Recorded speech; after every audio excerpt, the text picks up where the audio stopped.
বৈষম্য বিরোধী আন্দোলনের জেরে বাংলাদেশে পতন হয়েছে শেখ হাসিনা সরকারের।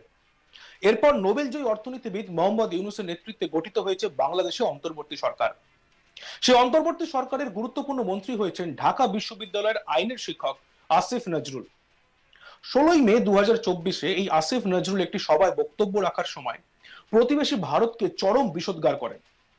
তাকে বলতে শোনা যায়, পাকিস্তান আমলে যতটা নিষ্পেষিত, যতটা শোষিত, যতটা অত্যাচারিত হয়েছি, তার থেকে অনেক বেশি এই স্বাধীন দেশে বসে ভারত দ্বারা শোষিত, অত্যাচারিত ও নিষ্পেষিত হয়েছি। ভারতের বিরুদ্ধে আমাদের স্বাধীনতা সার্বভৌমত্বের ডাক দিতে হবে।